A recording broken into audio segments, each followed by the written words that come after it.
नमस्कार व्यूअर्स, आपका फिर से स्वागत है और अमोघ लीला प्रभु के साथ जो हमारे प्रश्नों की सीरीज चल रही है उसमें। और प्रभु जी मेरे साथ हैं। और प्रभु जी एक बार फिर आपका बहुत बहुत स्वागत और सबसे पहले धन्यवाद समय देने के लिए। प्रभु जी, ध्यान और प्रार्थना में क्या अंतर है? क्या कोई बहुत बारीक लाइन है? देखिए, ध्यान और प्रार्थना दोनों ही स्पिरिचुअल एक्टिविटी हैं। जो प्रार्थना होती है, प्रार्थना एक ऐसी चीज़ है जिसके अंदर ना हम अपने हृदय के उद्गार उनको प्रस्तुत करते हैं, उसको बोलते हैं प्रार्थना। सो प्रार्थना की कई सारी वैरायटीज़ हो सकती हैं। जैसे कई लोग प्रार्थना करते हैं अपने विनीत भाव को प्रकट करते हुए कि मैं तो बहुत पतित हूँ, मैं तो किसी लायक नहीं हूँ, हे प्रभु, हे कृष्ण, मुझको आपने भक्ति दी, बड़ा धन्यवाद।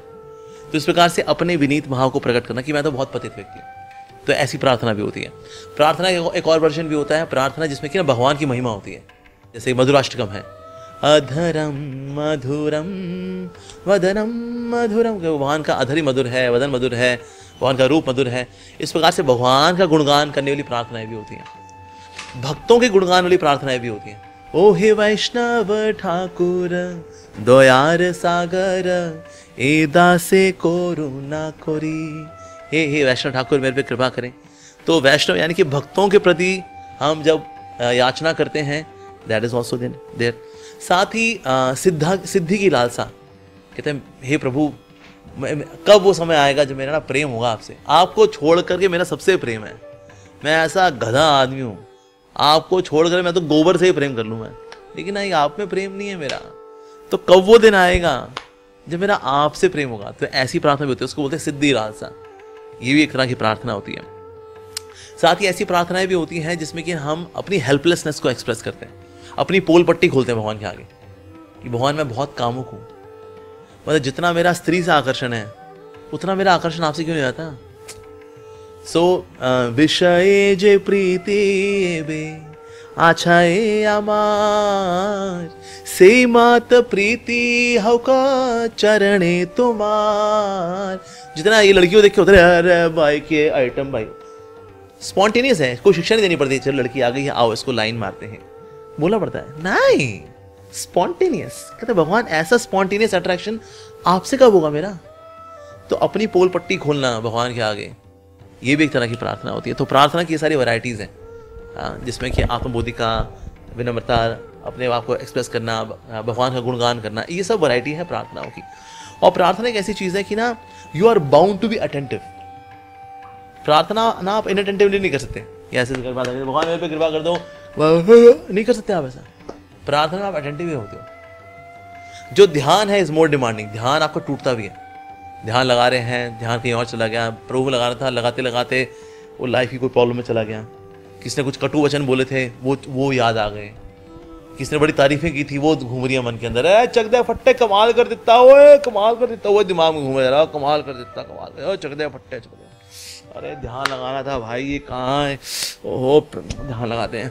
तो ध्यान के अंदर आपको चैलेंजेस फिर भी हो सकते हैं, लेकिन ध्यान में चैलेंजेस का मतलब ये है मेरा भगवान से भी अटैचमेंट कम है, मेरा खुद से ज़्यादा अटैचमेंट है। इसलिए ध्यान लगाते लगाते हम अपनी कहानी में आ जाते हैं, मेरा मान, मेरा सम्मान, मेरी खुशियाँ, मेरा सुख, मेरा दुख, मेरा यश, मेरा अपयश। कहता है अरे भाई ध्यान तो भगवान पे लगाना था, ये किस पे लगा लिया तूने ढक्कन। तो ध्यान इस तरह से शुरू में टूटता भी है एक्चुअली, लेकिन जिस अनुपात में भगवान से आकर्षण बढ़ता है उस अनुपात में फिर आपका ध्यान टूटना कम हो जाता है। कि पहले तो 1 मिनट बाद ही टूट जाया करता था, अब 2 मिनट बाद टूटता है, फिर 5 मिनट बाद टूटता है, ऐसा होता है। तो frequency of getting divorced in meditation, वो परसेंटेज अभी कम होती रहती है। कभी कभी लोग ध्यान मान लेते हैं जो सांसें लेना है, इनहेलिंग एंड एक्सहेलिंग, प्राणायाम, लोग इसको ध्यान मान लेते हैं। सीधे बैठ जाइए, गहरा श्वास भरिए, कुंभक अंदर रखिए, एक्सहेल। तो प्राणायाम की भी कई सारी वैरायटीज हैं, वो लोग करते हैं, उनको लगता है शायद ये ध्यान लगाना है, पर एक्चुअली प्राणायाम आपको ध्यान के लिए प्रिपेयर करता है। प्राणायाम अपने आप में ध्यान नहीं है, पर क्योंकि प्राणायाम से ना लोगों का मन शांत होता है, लोग कहते हैं चलो बस मन तो शांत करना था, हमें कौन सा भगवान चाहिए, हमें तो ये चाहिए ही नहीं, हमें तो मन शांत करना था। तो इससे मार्केट में भी ऐसे नकली गुरु लोग हैं जो लोग प्राणायाम करा करके ध्यान करा रहे हैं, बस हो गया ध्यान हो गया, चलिए आइए श्वास लें, बस श्वास में ही दुकान चला रहे हैं वो। पर एक्चुअली देखा जाए तो ये धोखा है। ऐसा गुरु धोखा देते हैं और बाकी जो ले रहे हैं सो श्वास में ही ध्यान लगा रहे हैं, वो धोखा खाने वाले लोग हैं। सो चीटर्स एंड चीटेड, इनकी सोसाइटी बन जाती है। तो इसीलिए हमें चाहिए दैट वी शुड नो कि प्राणायाम प्रिपेयर फॉर मेडिटेशन। कहता है मन शांत हो गया प्राणायाम करके, कहता है हाँ, चलो आप प्रभु पे ध्यान लगाते हैं। अब तो कलयुग में जो रेकमेंडेड तरीका है जिसमें ध्यान लगाना चाहिए, ऐसे हम लोग ऐसे बैठ के ध्यान लगाएं, वो अब कलयुग में हमसे होता नहीं है। कितना कर लें, 1 घंटा 2 घंटा कर लेंगे मैक्सिमम। सतयुग में तो लोग बैठे रहते दिनों दिन, ऐसा हम कलयुग में कहाँ कर पाएंगे? टपोरी लोग हैं हम कलयुग वाले। इसलिए कलयुग में जो है भगवान का नाम लेना चाहिए, नाम पे ध्यान लगाना चाहिए कि नाम, ये जो साउंड वाइब्रेशन है, हरे कृष्णा कृष्ण कृष्ण हरे हरे, हरे राम राम राम हरे हरे, ये साउंड वाइब्रेशन। और इस नाम में भगवान को अनुभव करना चाहिए कि नाम में और नामी में कोई अंतर नहीं है। तो इसमें जो है प्रार्थना युक्त आप जपा कर सकते हो। ये नाम लिया, नाम के अंदर आपका भाव जो है ध्यान में वो प्रार्थना युक्त हो सकता है। तो इस प्रकार से प्रार्थना और ध्यान एक दूसरे को कॉम्प्लीमेंट करते हैं। तो इस तरह से करना चाहिए। पर यस, प्रार्थना आपको सपोर्ट करती है आपके ध्यान में, ये चीज़ है। पर हम सोचे से प्रार्थना कर लिए, हम हो तो गया बस, दैट्स इट। नहीं, ध्यान में आना पड़ेगा भाई। पर ध्यान में सपोर्ट करेंगे आपको प्रार्थनाएं। तो इस तरह से वो दोनों के दोनों भक्ति के ही अंग हैं और दोनों एक दूसरे के लिए कॉम्प्लीमेंट्री। प्रभु जी, आपके जवाब से प्रश्न आते रहते हैं, लोग पूछते रहते हैं। एक प्रश्न है कि हमारी जो नियति है वो कौन तय करता है? देखिए, हमारी नियति जो है वैसे हमारे कर्म निर्धारित करते हैं। देखा जाए तो प्रकृति भी है और भगवान भी हमारे ऊपर, लेकिन सबसे नीचे हम भी आते हैं। इच्छाएं हमारी होती हैं और इच्छाओं के अनुसार फिर हमारे कर्म भी हमारे होते हैं। अब इच्छाएं और कर्म हमने कर लिए, अब इसका फल भला कौन देगा? प्रकृति, नेचर्स लॉ। फिर वो डिसाइड करता है, ठीक, फिर जैसे आपने किए कर्म उसी हिसाब से फिर आपको मिलेंगे फल। अगर आप दुष्कर्म किए हैं तो फिर दुष्कर्म के हिसाब से फल मिलेगा, और पुण्य वाले कर्म किए तो फिर उस हिसाब से फल मिलेगा आपको। लेकिन प्रकृति फिर इसको डिसाइड करती है। लेकिन प्रकृति के अंदर ये सिस्टम भला किसने डाला है? प्रकृति के अंदर ये सिस्टम डाला है भगवान ने। इस प्रकृति को बनाने वाले, ये लॉ ऑफ नेचर को बनाने वाले भगवान है। तो भगवान फिर सबसे ऊपर आते हैं। जैसे कि ना अक्सर लोग पूछते हैं कि करता भला कौन है? तो 3 करता है एक्चुअली। हम भी करता है, क्योंकि इच्छा हम करते हैं। वो बोले इच्छा भी तो भगवान ने डाली होगी ना, कहते हैं ना जी ना, इच्छा हमारी होती है। अगर इच्छा में ही भगवान इंटरफेयर करेंगे फिर तो डेड बॉडी में और हमें अंतर नहीं रहा कुछ। जैसे सिराना ही है, इसकी कोई इच्छा नहीं है, इसके जैसे मैं घुमाऊँ तरवाऊँ, ये डेड है। तो अगर मनुष्य भी ऐसे ही हो गए कि भगवान खेल सकते हैं कुछ भी इसके साथ, इच्छा के अंदर भी खेल जाएगा अगर भगवान, फिर तो हमारे में इसमें कोई अंतर ही नहीं। तो इच्छाएं हमारी होती हैं, एक्टिविटी हमारी होती है एक्चुअली। लेकिन उस एक्टिविटी को भी एग्जीक्यूट करने के लिए प्रकृति देखती है क्या वो अभी वो एक्टिविटी कर पाएंगे नहीं कर पाएंगे। क्योंकि कोई एक्टिविटी करने के लिए इच्छा भी होनी चाहिए, वो व्यक्ति भी होना चाहिए और वातावरण भी होना चाहिए, तीनों होने चाहिए। अगर इनमें से एक भी नहीं है तो वो चीज़ नहीं हो पाएगी। जैसे मान लो कोई स्त्री जो है के प्रति को आकर्षित होता है कोई पुरुष, तो स्त्री भी है, व्यक्ति भी है, उसमें इच्छा भी है और वातावरण, तीनों चाहिए। वातावरण ये लोग आ रहे हैं जा रहे हैं तो कहते क्या छेड़ेंगे यार, लड़की को छेड़ेंगे भाई। इच्छा तो है, वातावरण भी है, लड़की ही नहीं है तो भी कुछ नहीं हो पाएगा। क्या वातावरण भी है, लड़की भी है, लेकिन इच्छा ही नहीं है, कहता माता जी है तो हरे कृष्ण माता जी, फिर भी कुछ नहीं होगा। तो इसलिए तीनों होने होते हैं। तो कर्मों के अनुसार फिर आपको कोई भोग या दुख जो मिलना है, सुख या दुख मिलना है, उस हिसाब से तीनों ही मिलने होते हैं, लाइक दैट। कभी कभी कर्मों के जो फल हैं वो आपको मिलते हैं ना ड्यू कोर्स ऑफ टाइम। जैसे फॉर एग्जाम्पल मैं मारा किसको चपैट, पलट के उसने भी दे दी चपैट, तो एक्शन रिएक्शन इमीडिएट हुआ। मान लो मैंने मंजन नहीं किया, कहता है छोड़ यार नहीं करते, 1 हफ्ता मंजन क्या कोई दिक्कत नहीं है। 1 हफ्ते बाद फिर आपका दर्द हो जाएगा, यहाँ पर कीड़ा पड़ेगा आपका, पक्की बात। तो रिएक्शन आने में 1 हफ्ता लग गया। बिजली का बिल नहीं दिया आपने, 1 महीने बाद बिजली कट। तो इसलिए रिएक्शन आने के ड्यूरेशन अलग अलग हो सकते हैं, तुरंत, 1 दिन बाद, हफ्ते बाद, जितना भी, लाइक दैट। तो ये कौन डिसाइड करता है? ये प्रकृति डिसाइड करती है। पर प्रकृति अल्टीमेटली किसके अंडर में है? भगवान के कंट्रोल में। इसका मतलब ये है कि जो लोग ये मान के चलते हैं कि अगर आप किसी चीज़ को बड़ी शिद्दत से चाहते हैं तो कायनात षड्यंत्र रचि आपको दे देती है, ओम शांति ओम। सर नहीं सर, कायनात इतनी वेली भी नहीं है कि हम जो है बस शिद्दतें करते रहें। कायनात बोलते ले भाई तूने शिद्दत इतनी रखी, ले ले, ना जी ना। एक्चुअली लॉ ऑफ अट्रैक्शन के ऊपर आता है लॉ ऑफ कर्मा। अगर लॉ ऑफ कर्मा के अनुसार कोई चीज़ आपके प्रारब्ध में नहीं है, आप करते रहो, इच्छा मांग करते रहो, मेरे को मिल जाए, मेरे को पैसा मिल जाए, यश प्रसिद्धि मिल जाए, वो फला फला लड़कियां लड़का मिल जाए, नहीं मिलता, लोग चाहे खून से अपने लेटर लिख लें, नहीं मिला लेकिन, तो यानी कि वो व्यक्ति आपके प्रारब्ध में नहीं था। तो लॉ ऑफ अट्रैक्शन के ऊपर है लॉ ऑफ कर्मा, पर लॉ ऑफ कर्मा के ऊपर कोई सेमिनार नहीं करते। कहते हैं यार लॉ ऑफ अट्रैक्शन से ना कंट्रोल हाथ में आता है, लेकिन लॉ ऑफ कर्मा ना कंट्रोल ले लेता है। कहते हक्के तेरे हाथ में नहीं है, ऊपर और भी शक्तियां चल रही हैं कैलकुलेशन में, समझ रहा है। कहते हैं लॉ ऑफ कर्मा हटा यार, उसकी बात नहीं करेंगे। तो इसलिए लॉ ऑफ कर्मा की लोग बात नहीं करते। और लॉ ऑफ कर्मा के ऊपर एक और लॉ आता है, उसको बोलते हैं लॉ ऑफ लव। यानी कि अगर आप भगवान के प्रति भक्ति बढ़ाते हो तो कई कर्मों के फल हैं जो भगवान निपटा देते हैं, और कुछ ऐसी चीजें होंगी जो कि आपको नुकसान देने वाली है ना, भगवान हटा देंगे, और कोई चीज आपको लाभदायक है आपकी भक्ति के लिए लेकिन आपके कर्मों में नहीं है, भगवान दे भी देंगे। तो कर्मों के ऊपर फिर भगवान की इच्छा चलती है अल्टीमेटली, फिर ये चीज है। तो इसलिए लॉ ऑफ अट्रैक्शन, उसके ऊपर लॉ ऑफ कर्मा, उसके ऊपर लॉ ऑफ लव। तो लॉ ऑफ कर्मा के बारे में लोग चर्चा नहीं करते क्योंकि कंट्रोल हमारे यहाँ से चला जाता है। लॉ ऑफ लव के बारे में लोगों को पता ही नहीं है। तो लॉ ऑफ अट्रैक्शन आजकल बहुत चल रहा है भाई, शिद्दत शिद्दत शिद्दत शिद्दत शिद्दत, अरे भाई शिद्दत से ऊपर भी कुछ होता है भाई साहब। तो इसीलिए ये तीनों मिलकर के निर्धारित करते हैं कि कोई हमारी नियति में कोई चीज़ आएगी नहीं आएगी, आएगी आधी आएगी पौनी आएगी, ये निर्धारित करते हैं इस प्रकार से। प्रभु जी, भक्ति को राज्य गुहम क्यों कहा जाता है? राजगुह्यम का मतलब ऐसा ये है कि सबसे अधिक कॉन्फिडेंशियल, सबसे अधिक गोपनीय जो है वो ज्ञान, वो भक्ति का ज्ञान है। तो बोला ऐसा क्यों? रीजन में क्या है, अलग अलग प्रकार के लोग अपने अलग अलग भावनाओं से भगवान के पास आते हैं। जैसे भगवान कृष्ण गीता के अंदर बता रहे हैं चैप्टर 7 वर्स नंबर 16 में, चतुर्विधा भजन्ते माम जना सुकृतन अर्जुना। ये तो होते तो सुकृति वाले हैं, जना सुकृतन अर्जुना, आर्त जिज्ञासु अर्थार्थी ज्ञानी च भरतर्षभ। तो हे भरत श्रेष्ठ, हे अर्जुन, ये 4 प्रकार के लोग हैं। पहले हैं आर्त यानी दुखी लोग, जीवन में कष्ट है, शरीर खराब है, पत्नी ने धोखा दे दिया, पति सनकी है, बच्चे कहना नहीं मानते, फैक्ट्री फ्लॉप हो रखी है, पैसा आ नहीं रहा है, फाइनेंशियल क्राइसिस है। तो प्रभु बात आते हैं, प्रभु तेरा ही सहारा है, तेरा ही सहारा है। तो ऐसे आर्त यानी कि दुखी लोग, पीड़ित लोग भगवान के पास आते हैं। दूसरे अर्थार्थी वाले, यानी पैसा चाहिए इनको। कहते हैं यार पैसा है, यार पैसा ही नहीं है। ये इनकी वाइफ लक्ष्मी है ना प्रभु की, भगवान से बोलो भैया अपनी वाइफ को, बोले थोड़ा चुन्नी ऐसे हमारे हिला दे, हमारे ऊपर थोड़ा गिर जाए, हमारे ऊपर भी अपनी थोड़ी लिफ्ट करा दे प्रभु। तो अर्थार्थी भी भगवान के पास आता है। इसके अलावा फिर जिज्ञासु है, जो कि इनसे श्रेष्ठ माना जाता है क्योंकि उसके जीवन में कोई कष्ट वगैरह नहीं है, लेकिन वो इसलिए आए भगवान के पास बिकॉज वो भगवान को जानना चाहता है। कहते हैं क्या है भगवान वगैरह, वो साकार है, निराकार है, स्त्री है, पुरुष है, क्या है क्या मामला ये। तो जिज्ञासु लोग भी आते हैं। तो जिज्ञासु, इससे ऊपर आता है ज्ञानी, यानी किताबें उसने पढ़ी हुई हैं, वेद उपनिषद वगैरह भगवदगीता वगैरह पढ़ करके आया वो, लेकिन उसको ज्ञान अब पचा नहीं है अभी। तो इसलिए भी आता है भगवान के पास, भाई ये क्या मामला क्या है मेरे को, ये अच्छा ये होता है तो ये कैसे होता है ऐसा।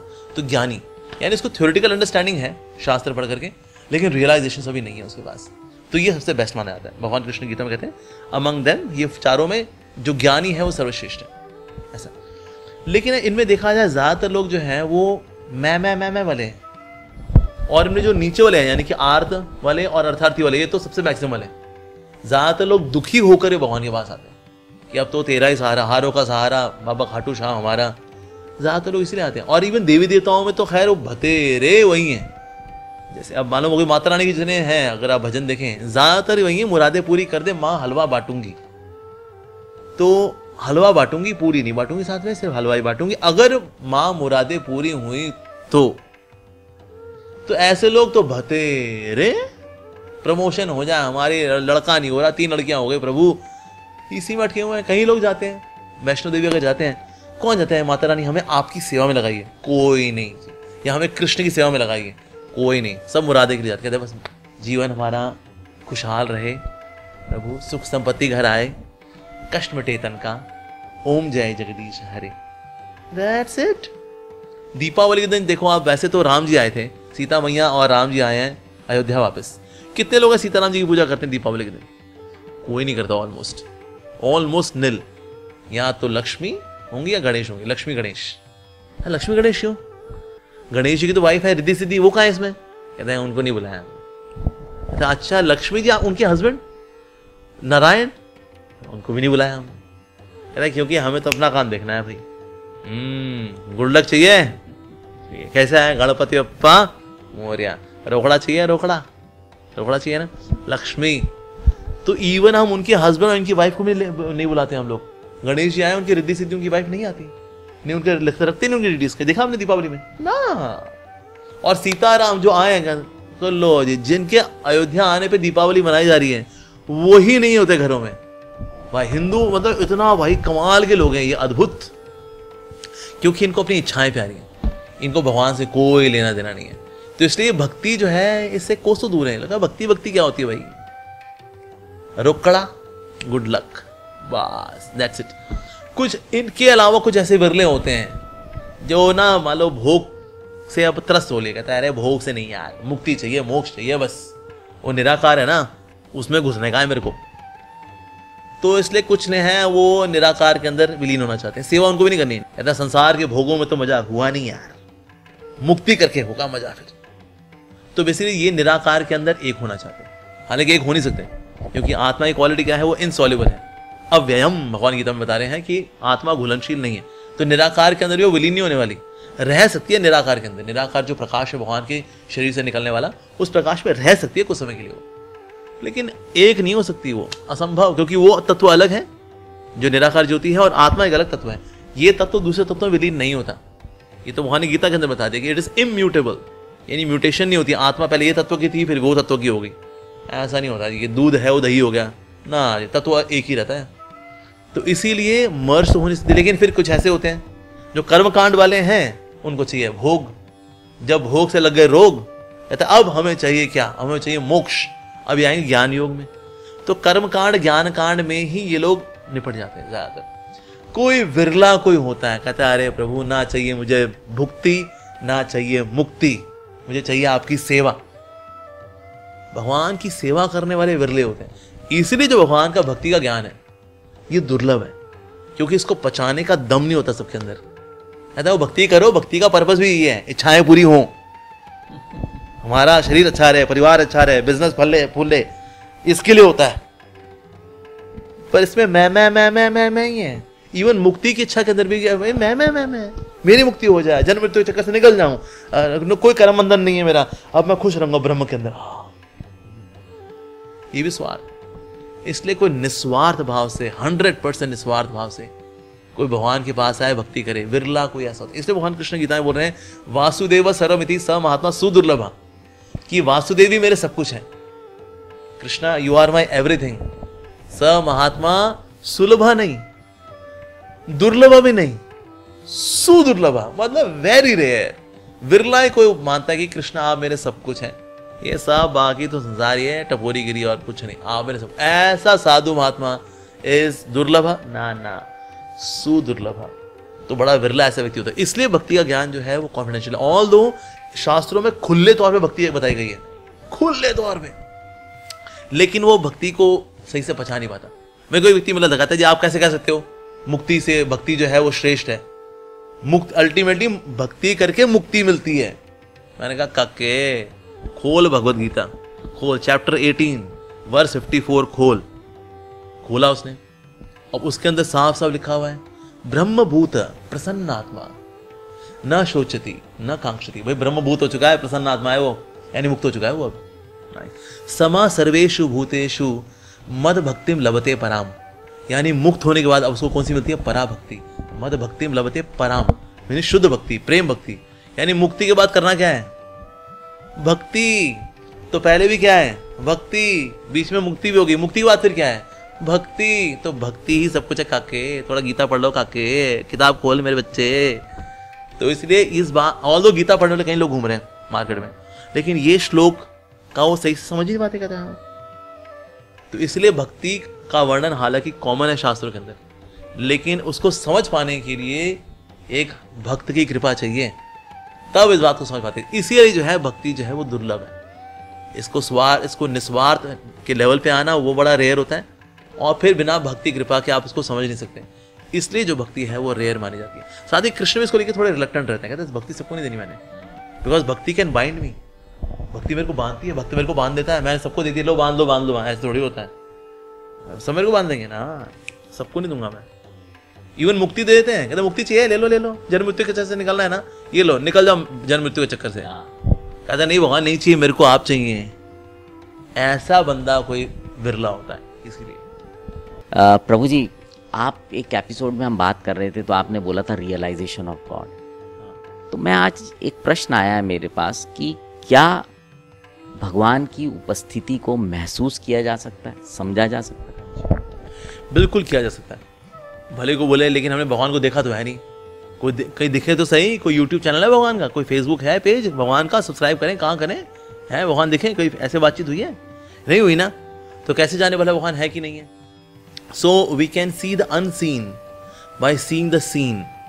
जो दृष्टिगोचर है उसको देख करके हम भगवान का अनुभव कर सकते हैं, हालांकि उनको देखा नहीं हमने। जैसे कि अगर आपने अपने आसपास भी हम देखें, we are surrounded by miracles of God. भगवान के चमत्कारों से हम लोग घिरे हुए हैं। जैसे पेड़ पौधे जो हैं सूरज के नीचे खड़े होकर के खाना बना लेते हैं अपना, क्लोरोफिल है, कार्बन डाइऑक्साइड है, और सूरज की रोशनी में अपना खड़े होकर के खाना बना लिया अपना। अरे वाह जी वाह, ये हम नहीं कर सकते। भले हम क्लोरोफिल के कहीं घूंट लगा लें, खड़े हो जाए धूप के नीचे, कहते लो बनाओ खाना, नहीं कर सकते, पर ये लोग कर लेते हैं। So it's a miracle actually. हमारा शरीर भी देखिए, इट्स अ मिरेकल। ये तो बिग बैंग से नहीं आ सकता, ये धूम धड़ाका करके ऐसा शरीर बन जाए। इतना वेल बैलेंस बॉडी है, अरे माय गॉड। इसमें नर्वस सिस्टम भी है, इसमें डाइजेस्टिव सिस्टम भी है, इसमें रेस्पिरेटरी सिस्टम भी है, इसमें वीनल सिस्टम भी है, इसमें आर्टीरियल सिस्टम भी है। अरे कितने सारे सिस्टम मिलकर ये काम कर रहे हैं, और इसका होश हमें नहीं है, हम नहीं कर रहे इसका। हम इसको कहाँ ध्यान रखें? हम तो मस्त चल रहा है लाइफ में, खाना पीना चल रहा है जी। So this body is miracle of God. ये सन को आप देखें, सूरज, ये अपने आप में चमत्कार है एक्चुअली। इतना बड़ा न्यूक्लियर फ्यूजन रिएक्शन फट के खत्म नहीं हो रहा, लेकिन बना हुआ है। भले बोले वो न्यूक्लियर फोर्स और साथ में एक्सप्लोसिव फोर्स से बैलेंस हो रही है, लेकिन बैलेंस कर कौन रहा है जी? पृथ्वी और सूरज के बीच का डिस्टेंस एकदम डेलिकेट है। ये 1 मीटर भी थोड़ा आगे आ जाए ना, अगर ये अंदर घुस जाएगी सूरज के, और 1 मीटर भी अलग कर दें तो स्पाइरल में होकर बाहर चली जाएगी। पर इतना डेलिकेटली बैलेंस्ड है सूरज और पृथ्वी का डिस्टेंस, उसका डायमीटर, इसका डायमीटर, मानो किसी ने बना करके ऐसे रखा है। So it's actually a miracle. तो इसलिए आसपास जहां भी आप देखेंगे ना, we are surrounded by miracles of God. एक तो नास्तिक बोला, एक व्यक्ति नास्तिक था, नास्तिक साइंटिस्ट था। कहता वैसे मैं नास्तिक था, पर मैंने जब आई को स्टडी किया ना, कि किस प्रकार से इसके अंदर there is cornea, there is retina, there is optic fibre, जब मैंने इसको पढ़ा, इसको देखा ना, मैंने कहा इतना नाजुक स्ट्रक्चर है आँख। ऐसे देखा जाए आँख इज एक्सटेंडेड ब्रेन जो बाहर झांक रहा है, इन अ वे ऐसे देखा जाएगी ऑप्टिक। तो ये मैंने सवाल पढ़ा, मैंने कहा भाई इतना नाजुक है ये तो बनाया होगा किसी ने। So it can not come by by chance, बस हो गया धूम धूम धूम हुआ, आँख बन गई, लो बन गई आँख बन गई। ऐसे कैसे जी? सेल्फ रेप्लिकेटिंग स्ट्रक्चर है। तो इसलिए इस तरह से भी देखें, then we can feel that God's presence. क्या ये वास्तव में भगवान की शक्ति से है? एक तो ये तरीका है। साथ ही ना हमारी लाइफ में कई चीज़ें हैं, कई इवेंट्स हैं, उसमें देखेंगे ना भगवान की कृपा की इन्वॉल्वमेंट होती है। जैसे जैसे कोई भक्ति करता है, इन्वॉल्वमेंट थोड़ी बढ़ जाती है। पर जनरली भी अगर आप देखें ना, हमारी लाइफ में कई चीज़ें हैं जो इवेंट्स होते हैं, लोगों का आना, लोगों का जाना, कहीं ना कहीं ना उसमें भगवान का हाथ होता है। हमारी भी एबिलिटीज़ का आना, उसमें भगवान का हाथ होता है। जैसे लॉर्ड कृष्ण से I am the ability in man, मनुष्य में सामर्थ्य मैं हूँ, बुद्धिमान की बुद्धि मैं हूँ। ये बोला, ये एबिलिटीज कहाँ से आ रही हैं? इसको भी, इसमें भी अगर फील करें ना, actually is coming from God. So by seeing the seen we can feel about unseen. जो नहीं दिख रहा है ना, उसके बारे में फील कर सकते हैं। साथ ही ना ऐसे संत महात्माओं के जब संग में आते हैं और हरि कथा सुनते हैं, और उस हरि कथा में जो आनंद मिलता है, ज्ञान मिलता है, अपलिफ्टमेंट होती है, मतलब चेतना की बढ़ोतरी होती है, उसमें लगता है यार यानी वो भगवान है जिसकी कथा सुनकर के ना अपलिफ्टमेंट हुई है, ये जो चेतना बदलाव आया है, यानी कि वो व्यक्ति है। तो इससे भी हम भगवान की अनुभूति कर पाते हैं। नाम कीर्तन, भगवान का नाम जप करें, नाम कीर्तन करें, वन कैन एक्चुअली फील कि ना ये साउंड वाइब्रेशन कुछ अलग है। अगर कोई मेडिटेटिवली बात करें, बीच में गप मारते रहो कीर्तन में, तो फिर कुछ फील होगा नहीं। कहता हाँ अरे वो सेम ही है, कुछ नहीं, बाहर दिल कबूतर खाना है बोला खाना गाना होता है, यहाँ पर हरे कृष्णा है। In case you do some meditation और मेडिटेटिवली इफ यू लिसन प्रभु का नाम, या yes one can feel it कि नाम में प्रभु है वास्तव में। इससे इस तरह से ही फीलिंग हो सकती है और दर्शन हो सकते हैं। भगवान के विग्रह में भगवान के दर्शन होते हैं। अब देखिए वैसे स्टैचूज तो ये हड़प्पा और मोहनजोदाड़ो संस्कृति के भी हैं। कौन सुबह 4:30 बजे इनके दर्शन करने आता है? मोहनजोदाड़ो जी, हड़प्पा, हिडिप्पा, कौन करता है? कोई नहीं करता। So in the deities of the Lord, जैसे अभी हम राधा पार्थ सारथी मंदिर में हैं, वी कैन फील यार ये भगवान है यहाँ पर, ये नहीं है काला और सफेद पत्थर यहाँ खड़ा हुआ है ना।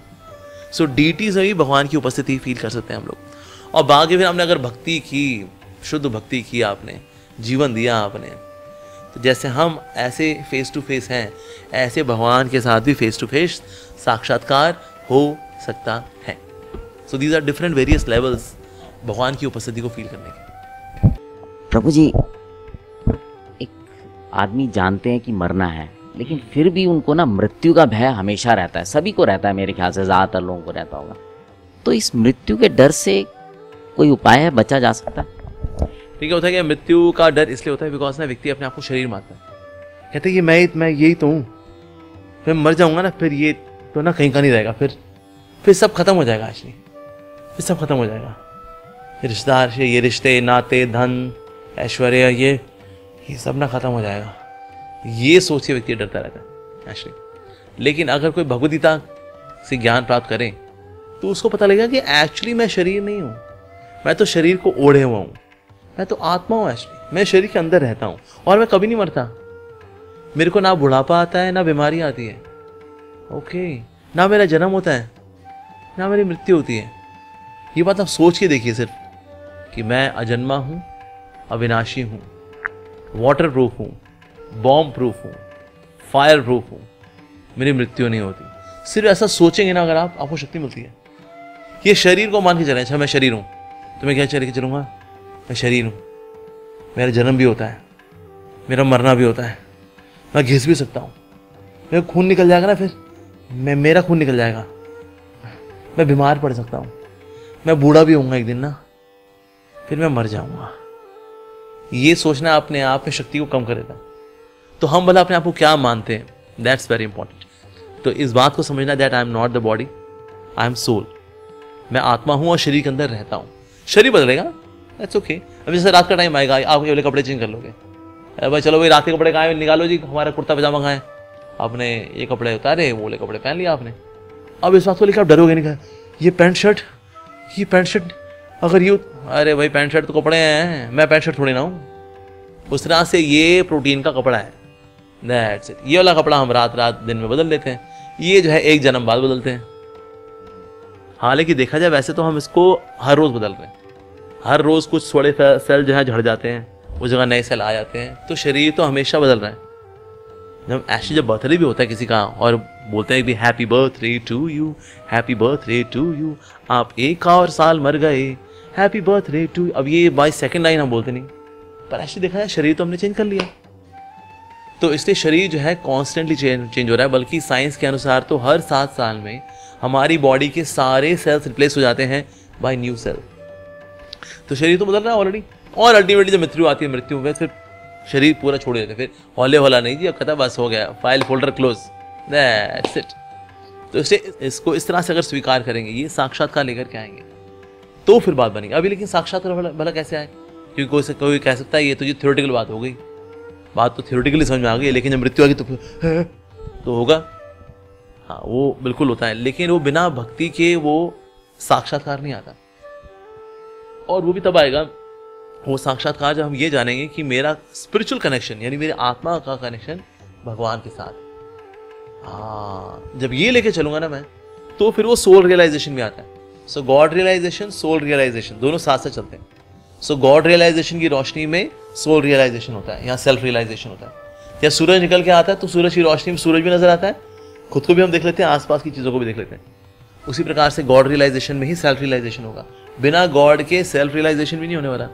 फिर ये बात भी थ्योरी रह जाएगी, मैं तो शरीर नहीं हूँ, मैं तो आत्मा हूँ, और फिर हम डरते रहेंगे मृत्यु आ गई तो, फिर मर गए तो, फिर सब खत्म हो जाएगा ना। नहीं, मृत्यु जो है वो फुल स्टॉप नहीं है, कॉमा है, सेंटेंस बढ़ता है आगे, कॉमा है वो, दैट्स इट, फिर सेंटेंस आगे बढ़ेगा, फिर कॉमा है, ऐसे चलता है।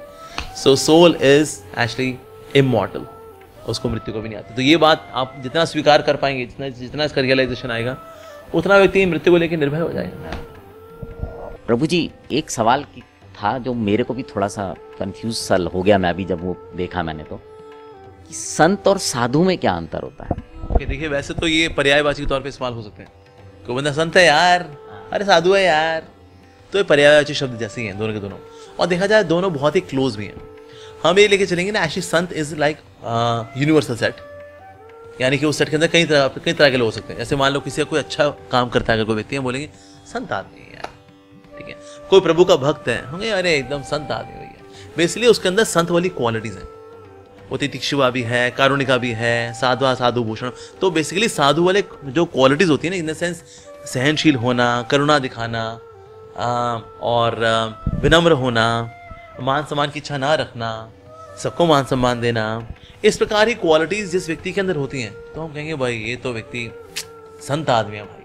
तो साधु के अंदर भी क्वालिटीज होती है, तो इसलिए साधवा साधु भूषणम, इसलिए क्या बताएगा कि ये जो क्वालिटीज है साधु में भी होती है। तो साधु और संत देखा जाए इन अ वे दे आर सेम। लेकिन साधु के एक और डेफिनेशन भी है। Sadhu means the one who cuts, जो काटता है। तो यानी संतों में साधु वो वाले भक्त आ जाते हैं जो कि लोगों की आसक्ति काटते हैं, यानी कि प्रचारक भी होते हैं वो। तो यानी साधु यानी दो प्रकार के हो गए, यानी कि एक तो वो जो कि भजन करते हैं, कहता है प्रचार वगैरह नहीं करते, कर्मी लोगों के चेहरे कौन देखे, गंदे लोग हैं, माया में लिप्त हैं ये लोग, पैसे के पीछे भागने वाले। कहता है हम भजन करेंगे, तो अपने कुटिया के अंदर रहते हैं और भजन करेंगे, गीता भागवत पढ़ेंगे, से थोड़ा चले गए, अपना थोड़ा पूजा अर्चना कर ली, दुनिया से कटे हुए रहते हैं वो। तो संत तो ये भी हैं, लेकिन ये है भजनानंदी संत। एक होते हैं गोष्ठानंदी संत, उनको हम बोलेंगे साधु भी। Sadhu means the one who cuts, क्योंकि ये तो काट नहीं रहे, कहते भाई हम ना भजन कर लें बहुत है। लेकिन ये जो होते हैं भजनानंदी जो होते हैं, ये अपना भजन भी करते हैं। ऐसा नहीं जो गोष्ठानंदी है जो प्रचार करता है अपना भजन नहीं करता है, कहता है बस सुबह शाम प्रचार करो, केले बनाओ, दैट्स इट। नहीं, उसका भी अपना भजन होता है, लेकिन साथ साथ में लोक कल्याण के लिए प्रचार भी करता है। वो प्रचार करेगा, किसी का आसक्ति काटना, भ्रम काटना, अज्ञानता काटना अपनी वाणी से। So sadhu means the one who cuts, तो बेसिकली प्रचारक होता है वो। तो इसलिए उसके अंदर वो क्वालिटीज भी हैं जो एक संत के अंदर है, जो ऐसे साधु में है जो भजन करता है, प्लस वो क्योंकि प्रचार भी करता है। Sadhu means the one who cuts, तो ये उसका एक्स्ट्रा प्रेरोगेटिव है। तो जिसके जीवन में साधु आए तो उसे साधुवाद देना चाहिए, आप हमारे जीवन में आए, बहुत शुक्रिया, बड़ी मेहरबानी कि हे साधु हमारे जीवन में आए, नहीं तो हम तो पड़े रहते दलदल के अंदर। दलदल से जो निकालेगा, ये जो वाणी का वाला आशीर्वाद देगा, दैट्स अ साधु। तो इसलिए साधु वाली क्वालिटीज भी होंगी, साधु क्वालिटीज वो आगे देगा भी, बाय हिज ओन वाणी, बाय हिज ओन बिहेवियर। मतलब संत वो है, संत कोई भी हो सकता है, कोई आम आदमी भी हो सकता है, लेकिन साधु बनने के लिए उसको शास्त्रों का ज्ञान और बहुत सारी चीज़ें, क्वालिटीज़, और अगर मैं उनको बोलूँ तो अगर हम गुरु शिष्य परंपरा का कोई व्यक्ति होना चाहिए। So he is particularly a devotee who can be a sadhu. Generally संत तो इवन मॉरलिस्ट भी हो सकता है, यानी कि ऐसे लोग होते हैं जो कि नैतिकवादी होते हैं, नैतिकवादी, उनको भी हम संत की कैटेगरी में काउंट कर लेते हैं। पर sadhu particularly is more spiritual in nature and preacher. आध्यात्मिक मार्ग में गुरु की कितनी इंपॉर्टेंस हो जाती है, कितना महत्व हो जाता है, क्या भूमिका रहती है? देखिए, गुरु का मतलब ये है, गु का मतलब होता है अंधकार या नरकीय जीवन, सांसारिक जीवन, उसको बोलते हैं गु। रू का मतलब निकालने वाला, जो संसारी जीवन से निकाल दे, अज्ञानता से निकाल दे, अंधकार से निकाल दे, उसको बोलते हैं गुरु। हालांकि आजकल गुरु शब्द इसलिए भी प्रयुक्त होता है कि कुछ लोग इस्तेमाल करते हैं एज मार्केटिंग गुरु, लव गुरु, फाइनेंस गुरु, ये गुरु वो गुरु, but actually Guru means spiritual गुरु। जो हमें भगवान के साथ जोड़ता है उसको बोलते हैं गुरु, जो हमें ज्ञान देता है उसको बोलते हैं गुरु, जो हमें ब्लेसिंग्स देता है वो हमारा है गुरु। और जो भगवान श्री हरि का शुद्ध भक्त है वो है गुरु। जो भगवान से एडिक्टेड है वो है गुरु। ये नहीं उसको निराकार बोला करता है, वो निराकार, निराकार, निराकार से कौन अटैच होता है जी? तो जो भगवान से जोड़े, दैट इज गुरु। जो भगवान की वाणी को रिपीट करे, अपनी पोथी ना बताए कि आओ जी बाबा जी ने लाल किताब, हरी किताब, नीली किताब, ना जी ना, भगवद गीता, भागवत शास्त्र पढ़ाए, यानी भगवान की वाणी को रिपीट करे, दैट इज गुरु। जिसका चरित्र एकदम प्योर हो, जिसकी इंटेंशंस प्योर हो, दैट इज गुरु। वो गुरु जिसका ऊपर भी कोई गुरु, यानी कि वो एक अच्छा शिष्य ही आगे जाके बनता है गुरु। जो खुद एक अच्छा शिष्य नहीं बन पाया वो कहाँ से बनाया गुरु? तो ये नहीं होता हम ऑटोनॉमस गुरु, हम नदी किनारे बैठे थे, पहाड़ी के ऊपर बैठे थे, पेड़ के नीचे बैठे थे, टप्पा देना ज्ञान गिर गया हमारे ऊपर, हम बन गए गुरु। ना जी ना। सो गुरु is a one who is also disciple. एक अच्छा शिष्य आगे जाके गुरु बनता है, ऐसा जिसकी कथनी में और करनी में अंतर ना हो। जो बोले जी करो प्रभु का नाम लो, वो खुद भी लेता हो, ये ना प्रवचन तो सबको देता है, करो लो जी साहब प्रभु का नाम लो। अच्छा तुम? हम सिर्फ प्रवचन बोलते हैं, खुद कुछ नहीं करते। तो जिसकी कथनी और करनी में कोई अंतर ना हो, दैट इज गुरु। तो इसीलिए गुरु की जो है पहचान होती है अल्टीमेटली ऐसा नहीं कि any Tom Dick and Harry can become गुरु की वजह से घेरा चोला पहन लिया, दाढ़ी थोड़ी बढ़ा ली, ऐसे ऐसे करेगा, प्रवचन देगा वो, वाह जी वाह, हो गए जी गुरु। और अल्टीमेटली गुरु के ऊपर जो गुरु है, उसके ऊपर जो गुरु है, उसके ऊपर जो गुरु है, ultimately should end in Krishna, और other I should say should begin in Krishna. भगवान से शुरुआत हो, फिर भगवान ने किसी और को ज्ञान दिया। जैसे इस्कॉन के अंदर हम देखते हैं गुरु परंपरा है। भगवान श्री कृष्ण ने ज्ञान दिया ब्रह्मा जी को, ब्रह्मा जी ने ज्ञान दिया नारद मुनि को, नारद मुनि ने ज्ञान दिया वेद व्यास जी को, वेद व्यास जी ने आगे ज्ञान दिया मध्वाचार्य जी को। ऐसे करते करते करते फिर ये ज्ञान हमारे तक पहुंचा। So that mean it should begin from Krishna. तो ऐसा होना चाहिए। तो ये गुरु की क्वालिटीज़ हैं। तो ऐसा गुरु का जीवन माना बहुत ज़्यादा ज़रूरी है। देखिए होता क्या है, व्यक्ति हिट एंड ट्रायल मेथड से भी सीख सकता है कि कोशिश करेंगे, देखा काम नहीं करेगा तो दूसरा कुछ ट्राई करेंगे, है कि नहीं। इस तरह से घाट घाट का पानी पीते पीते फिर हमें ज्ञान मिल जाएगा। लेकिन ना घाट घाट का पानी पीते पीते हो सकता है भाई आप किसी घाट पे अटक गए और पता लगा आपको वो सही घाट है लेकिन एक्चुअली वो गलत घाट था वो, और काफ़ी सारी बात पता चला अरे भाई ये तो गलत घाट निकला जी। तो ऐसे हिट एंड ट्रायल मेथड से सीखना, गुरु की सहायता ना लेना, so we can get stuck in something wrong. हो सकता है मान लो आप शक्तियों फंस गए, कोई आबरा का डाबरा करते करते कहता है शक्तियाँ मिल गई जी हमें, पर साहब जन्म मृत्यु चक्कर से निकले, ओह ये तो पता नहीं लो वैसे साधना कर ली सिद्धियों में, जादुई सिद्धियों में, और उसमें अटक गए, ऐसा भी हो सकता है। तो इससे अगर गुरु नहीं होंगे ना तो हम शायद किसी और चीज़ को सिद्धि मान लेंगे जो कि सिद्धि नहीं है actually, but just because it is supra human, कि ना वो मनुष्य के सामर्थ्य के परे वाली चीज़ थी पर थी सांसारिक, और उसमें अटक गए। That's it. ऐसा हो सकता है, बिल्कुल हो सकता है। तो इसलिए ना गुरु आपको भटकाव से बचाते हैं। गुरु से हमें ज्ञान मिलता है, जो रियलाइजेशन है वो प्राप्त होते हैं। जैसे भगवान श्री कृष्ण गीता के अंदर रेकमेंड कर रहे हैं कि हमें गुरु स्वीकार करने चाहिए। तत्विद्धि प्रणिपातेन, मतलब विनम्र भाव से, तत्विद्धि प्रणिपातेन परिप्रश्नेन सेवया। तो यानी गुरु के पास क्या करना चाहिए, विनीत भाव से जाना चाहिए, प्रश्न पूछने चाहिए, सेवा करनी चाहिए। तो हम जब ऐसा करते हैं तो गुरु का आशीर्वाद मिलता है। उपदेक्षन्ति ते ज्ञानम, फिर वो जो आपको ज्ञान देंगे ना वो परफेक्ट होगा। क्यों? क्योंकि वो तत्वतः, क्योंकि वो तत्व जानते हैं। जिसने तत्व देखा है वो आपको तत्व बताएगा। तो इसलिए उपदेक्षन्ति ते ज्ञानम, ज्ञानी तत्वदर्शिना, वो ज्ञानी ने तत्व के दर्शन किए हैं, कृष्ण तत्व, भक्ति तत्व, माया तत्व। फिर वो जब आपको बताएगा अरे तो रियलाइजेशन आएंगे, नहीं तो आप तो कहीं ना कहीं कुछ ना कुछ फंस जाओगे आप, पक्की बात। तो इसीलिए गुरु का होना बहुत ज़रूरी है। अगर मिल्खा सिंह को 400 मीटर की दौड़ दौड़ने के लिए गुरु चाहिए, हमको ABCD सीखने के लिए गुरु चाहिए, तो भगवान के पास जाने के लिए, भगवान से प्यार बढ़ाने के लिए, भक्ति की विद्या को सीखने के लिए गुरु नहीं चाहिए होंगे। ऐसे हम कहीं से किताब पढ़ लेंगे, वो कनॉट प्लेस में होता है, चटाई लगा के बैठे होते हैं, कहता भाई दे दे भाई को मस्ती किताब दे दे बढ़िया सी एकदम स्पिरिचुअल वाली, ये लो सर ये बहुत बिकती है साहब ये वाली, आपने पढ़ ली, दैट्स इट। पर is is a way to acquire knowledge कि हम सिर्फ किताब पढ़ लें। इवन मान लो को MBBS की पढ़ाई करें, कहता है किताब पढ़ ली मैंने MBBS किया, मुझे डॉक्टर मान लो अब। सर आप किसी इंस्टीट्यूट नहीं गए, किसी प्रोफेसर के अंडर पढ़े नहीं क्या आप? पढ़ा किताब पढ़ी मैंने, पढ़ा हुआ सब, आओ दवाई लिख के देता हूँ, हम उसको डॉक्टर नहीं मानेंगे आज। उस तरह से स्पिरिचुअल एजुकेशन में भी अगर कोई व्यक्ति किताब पढ़ ली, मैंने भी संस्कृत की पढ़ाई कर ली है, मैंने गीता वगैरह पढ़ ली है मैंने, अब मैं गुरुजी हो गया हूँ, सर लेकिन आप किसी गुरु के पास तो गए ही नहीं।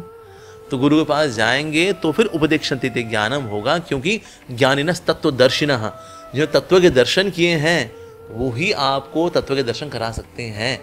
इवन जब भगवान भी आते हैं ना गुरु स्वीकार करते हैं, ऑल्दो भगवान को गुरु की आवश्यकता नहीं है, जो उनका गुरु बन रहा है उनका भक्त है। चाहे राम जी वशिष्ठ मुनि को गुरु बनाए, वशिष्ठ मुनि एक्चुअली राम जी के भक्त हैं, लेकिन गुरु का रोल कर रहे हैं। भगवान कृष्ण कैसे भगवान सांदीपनि मुनि को गुरु बनाते हैं, हालांकि सांदीपनि मुनि जो ज्ञान है वो कृष्ण से ही है, लेकिन ये उदाहरण प्रस्तुत करने के लिए देखो मैं भगवान हूँ, मेरे को गुरु की आवश्यकता नहीं है, जो गुरु जी में ज्ञान है वो मेरे से ही है, फिर भी मैं गुरु स्वीकार कर रहा हूँ तुमको सिखाने के लिए, तुम गुरु स्वीकार करो। तो इसीलिए भगवान भी खुद अपने व्यवहार से बता रहे हैं कि गुरु स्वीकार करने चाहिए, और गुरु से हमें शिक्षाएं प्राप्त होती है। हम भटक रहे होंगे तो कोई कान खींचने वाला होना चाहिए, कान अगर नहीं खींचेंगे भटक जाएंगे अपना आराम से अपन लोग, क्योंकि संसार में भटकाने वाली कई चीज़ें हैं। कोई पैसा वैसा दे दिया, कोई तकदन करते हुए आ गया हो गया जी काम। तो इसलिए उसको कुछ चाहिए, कहाँ जा रहा है तू, या सॉरी गुरु जी, हाँ ये गुरु जी का काम होता है। साथ ही गुरु जी आशीर्वाद भी देते हैं, तेरी सद्बुद्धि हो, तेरी श्रद्धा बढ़े, हरिनाम में तेरी रुचि बढ़े, ये देने के लिए भी तो कोई चाहिए, आशीर्वाद देने वाला कोई गुरु जी होने चाहिए। और हमें सेवा में लगाने वाला गुरु जी होने चाहिए। सेवा में क्या लगाएंगे, गुरु कहेंगे आपसे तुम ये सेवा करो, अच्छा अब ये सेवा हो गई, अब ये रहने दो, अब वो सेवा करो। हमें सेवा में एंगेज करते हैं, भगवान की, दुनिया की, भक्तों की सेवा में लगाते हैं गुरु। तो अगर गुरु नहीं होंगे ये सब कौन करेगा फिर? तो इसीलिए hit and trial method is a very destructive way of learning. गुरु के पास जाना, दैट इज़ प्रॉपर। तो हमने इसलिए आज मैंने पहले ये बता दिया गुरु की क्वालिफिकेशन क्या है, सेकंड गुरु की नेसेसिटी क्या है। प्रभु जी, हम भगवान कृष्ण से जो हमारा संबंध होता है, हाँ जी, उसको किस तरह से पहचान सकते हैं? देखिए, हमारा एक संबंध तो कॉमन है कि हम भगवान के दास हैं, और अभी हमें इस बात का रियलाइजेशन ही करना है और जीना है इस आइडेंटिटी के साथ कि हम भगवान श्री कृष्ण के दास हैं। जीवेर स्वरूप होए कृष्णेर नित्य दास। भगवान श्री कृष्ण के हम नित्य दास हैं। तो भगवान के दास हैं, इस बात को स्वीकार करना और फिर अपना जीवन साधना करना। ये मानते मैं तो प्रभु का दास हूँ, दास हूँ, दास हूँ। इनफैक्ट मैं मिला था कुछ संतों से, अक्षरधाम के डिवोटी से, ब्रह्मचारी से आए हुए थे। उन्होंने बताया कि पहला मंत्र ही हमको ये मिलता है, कृष्ण दासो हम, कि मैं कृष्ण का दास हूँ। कृष्ण दासो हम, कृष्ण दासो हम, कृष्ण दासो हम। तो इस बात को स्वीकार करना कि मैं भगवान का दास हूँ। अब ये भजन करते करते करते जब व्यक्ति के परिपक्व हो जाता है भक्ति के भजन में, मतलब काम क्रोध लोभ इत्यादि से मुक्त हो चुका है, अब ऐसा व्यक्ति जो है रिवाइव करता है अपने रिश्ते को भगवान के साथ। अब वो रिश्ता कैसा हो सकता है? वो होता है शांत रस में, यानी कि मैं भगवान को निहारता हूँ। तो वो भक्त जो है भगवान के सुंदर रूप को, उनके नाम रूप गुण लीला, उसको उस पर ध्यान लगाता है और गुणगान करता है भगवान का। उसको बोलते हैं शांत रस। सेवा नहीं करता हालांकि वो, लेकिन गुणगान करता है भगवान का। सेकंड है दास्य रस, यानी गुणगान भी करता है साथ में सेवा भी करता है। जैसे हनुमान जी हैं, वो राम जी की सेवा भी करते हैं, तो दास्य रस ऐसा। फिर इसके बाद आता है साख्य रस, जैसे अर्जुन हो गए, या फिर अगर बहुत क्लोजली डिवोटी तो देखिए मधुमंगल, या फिर सुबल, श्रीदामा, ये भगवान के साख्य रस में डिवोटीज हैं। तो साख्य रस आता है, यानी भगवान को सखा मानना ऐसा। तो इसके फिर ऊपर आता है वात्सल्य रस। वात्सल्य रस में भगवान को हम अपना पुत्र मानते हैं, जैसे माता यशोदा हैं, नंद महाराज हैं, देवकी हैं, वसुदेव जी हैं, या राम जी की लीलाओं में सुमित्रा, कैकेयी, कौशल्या, दशरथ महाराज, ये भगवान को प्राप्त करते हैं वात्सल्य रस में। हालांकि भगवान के बायोलॉजिकल माता पिता नहीं है तो स्पिरिचुअल माता पिता, लेकिन एक भक्ति का रस है ऐसा। तो वात्सल्य रस हो गया। इसके ऊपर फिर आता है फिर माधुर्य रस। माधुर्य रस में होता है भगवान को अपना या तो प्रियतम या अपना पति रूप में स्वीकार करते हैं। जैसे रुक्मिणी इत्यादि हैं, भगवान कृष्ण को पति रूप में मानती हैं, तो उनका माधुर्य रस है, बट वेडेड लव, भक्ति का वो रस। पर Shrimati Radhika, who is the top most of all the devotees, तो उनका परकीय रस, यानी कि प्रियतम वाला रस है कि कृष्ण मेरे प्रियतम है, मैं उनकी प्रियतमा हूँ ऐसा। और ये स्पिरिचुअल है, again it is not about Laila Majnu वाला हिसाब किताब, बोला नहीं, तो दिव्य डिवाइन होता है। तो इस प्रकार से ये रस। लेकिन मैं अभी से मानना शुरू कर दूँ, कहते हैं मैं तो कृष्ण की ना, मैं प्रियतमा हूँ, कृष्ण मुझे बहुत अच्छे लगते हैं, मैं उनकी डार्लिंग हूँ, वो मेरे पति हैं, मैं उनकी पत्नी हूँ, मैं तो अपनी मांग भरती हूँ ना तो उनके नाम की भरती हूँ। अब ये सब नौटंकीबाजी है एक्चुअली, क्योंकि हम आज अभी जो है, अभी हम साधक हैं, अभी हम संसार में कर्मों के बंधन में हैं, तो हम इमेजिन नहीं कर सकते मैं भगवान को ना अपना सखा मानता हूँ, कृष्णा इज माई फ्रेंड। अब ये थोड़ा सा सस्ता वाला भाव हो गया, इसको बोलते हैं सहजिया, यानी भगवान को बहुत सहज ले लिया आपने, सस्ता ले लिया आपने। तो ऐसा अभी हमारा एक ही भगवान के साथ रिश्ता है, और वो है कि हम भगवान के दास हैं। हालांकि देखा जाए सिद्ध अवस्था में भी हम भगवान के दास ही रहते हैं। सिद्ध अवस्था में भी चाहे कोई माधुर्य रस का हो, या वात्सल्य रस का हो, या साख्य रस का हो, या दास्य रस का, या शांत रस का हो, किसी भी रस का हो, है अल्टीमेटली भगवान का सेवक। जैसे कि टैमरिन राइस, या कर्ड राइस, या फिर फ्राइड राइस, जो भी राइस है, लेकिन है वो राइस, लेकिन उसका फ्लेवर अलग अलग है। उसी प्रकार से चाहे कोई भी रस का डिवोटी हो, है वो भगवान का दास ही। इवन श्रीमती राधा रानी भगवान की सेविका है, भगवान की दासी हैं, लेकिन माधुर्य रस में है तो इसलिए उनका फ्लेवर अलग है। Also we cannot become like them. मैं सोचूं मैं एक दिन मैं भी राधा बनूंगा, मैं दूसरी राधा, आप तीसरी राधा, वो पांचवी राधा, ऐसा नहीं होता यार भाई। अब मेरा भाव तो नंद महाराज वाला है, मैं तो फील करता हूँ मैं तो यशोदा मैया हो गया हूँ, मैं तो ये भी एक तरह की मूर्खता है। तो इसलिए हमारा रस वैसा हो सकता है, लेकिन वो जो भगवान की लीलाओं के अंदर जो व्यक्ति हैं, जो लोग हैं, उनको हम रिप्लेस नहीं कर सकते, या उनका दूसरा वर्जन नहीं बन जाते। That's also foolishness.